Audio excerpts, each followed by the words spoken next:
السلام علیکم دوستوں، میں ہوں آپ کا ہوسٹ محمد سدیس اور آپ دیکھ رہے ہیں ہمارا یوٹیوب چینل پاک سرزمین۔ اور آج کا ہمارا ٹاپک ہے پاک فوج کی قلیل تعداد نے مصر اور شام کو کیسے بچایا۔ سب دوست ضرور پڑھیں۔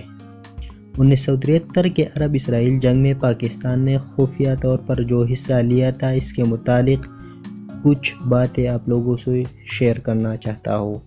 اس میں ایس ایس جی کمانڈوز کے 200 جوان، ایک بریگیڈ نفری، 500 فوجی، ایئر فورس کے تقریباً 2 اسکواڈرن شامل تھے۔ پہلے دشمن کی دفاعی تیاری کو سمجھنا ضروری ہے۔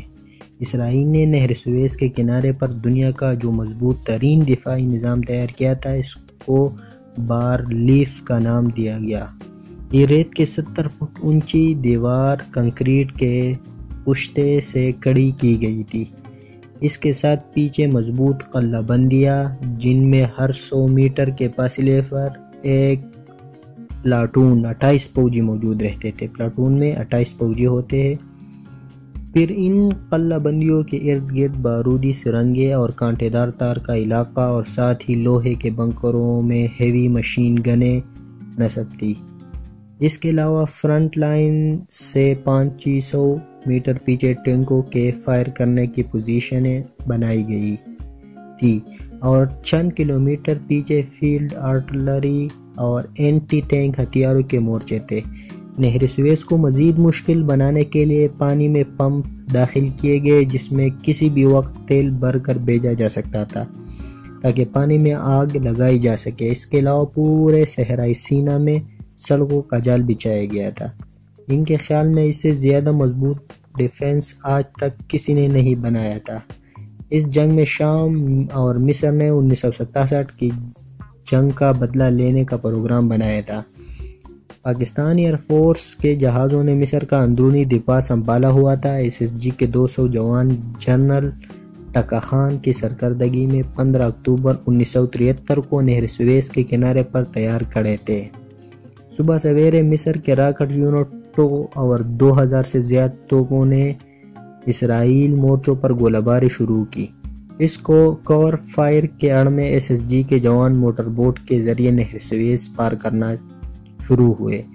دشمن کی فائرنگ لائن کے سامنے سے اور پانی سے لڑتے ہوئے گزرنا، ہوائی جہازوں کی بمباری اور پانی میں تیل کی آگ نے ماحول کو انتہائی ہولناک بنا دیا تھا۔ کئی جوان پانی میں شہید ہو گئے۔ جو پار نکل جاتے وہ دشمن کے مورچوں پر کسی طرح حملہ آور ہوتے، اور ان کو دیکھنے والا کوئی نہیں تھا۔ صرف اکیلی خدا کی ذات ان کو دیکھ رہی تھی۔ انہوں نے یقیناً موت کے سامنے ہو کر جنگ کی۔ تقریباً سبھی جوان شہید ہو گئے، لیکن مضبوط ترین دفاعی نظام روئی کے گالے بن کر اڑ گیا۔ 200 جوانوں میں سے صرف 2 جوان زندہ بچے، لیکن دشمن کا 4 سے 5 کلومیٹر کا فرنٹ خالی کرا لیا۔ تب مصری فوج نے نہر سویز پر تیزی سے پل بنایا اور صحرائی سینا میں داخل ہو گئی۔ دوسری طرف شام کے محاذ پر اسرائیل بڑھتے بڑھتے دمشق کے قریب پہنچ گئے تھے۔ لڑائی کا 8واں دن اور دمشق سے صرف 25 میل دور تھے۔ پاکستان کا بریگیڈ، جو ابھی تک اردن میں تعینات تھا، اردن حکومت کی جنگ میں حصہ نہ لینے کی وجہ سے رکا ہوا تھا۔ شام کے نازک حالات کو دیکھتے ہوئے اور اردن حکومت کی پرواہ نہ کرتے ہوئے بریگیڈ کو وہاں سے نکال کر دمشق کی دفاع پر لگایا گیا، تو اس کے نتیجے میں اسرائیل کی نہ صرف پیش قدمی رک گئی بلکہ ان کو گولان ہائٹ تک دھکیل دیا گیا۔ اس دوران کئی دفعہ بریگیڈ کو دست بدست جنگ کی نوبت آئی۔ پاکستان ایئر فورس سے مصر کا اندرونی دفاع کرتے ہوئے اسرائیل کے کم از کم 5 جہازوں کو مار گرایا۔ اس میں فلائٹ فائٹر ستار علوی کا نام قابل ذکر ہے، اور پاکستان کے ایک جہاز کا بھی نقصان نہیں ہوا۔ پاک فوج کی قلیل تعداد نے مصر اور شام کو شکست سے بچایا۔ یہ ہے وہ ایمانی جذبہ جب مقصد صرف کفار کے مقابلے میں مسلمانوں کی مدد کرنا اور اللہ کی راہ میں شہید ہونا ہوتا ہے۔ کے ساتھ ہی ہماری ویڈیو اختتام کو پہنچتی ہے۔ اپنا خیال رکھنا، دعاؤں میں ضرور یاد رکھنا، لائک، شیئر اور سبسکرائب ضرور کرنا، اور ساتھ میں ہر ہفتے آپ دوستوں کے لیے ایسی ہی 2-3 ویڈیوز لاتے رہیں گے۔ اور اس کے ساتھ ہی ہمیں اجازت دیجیے۔ اللہ حافظ۔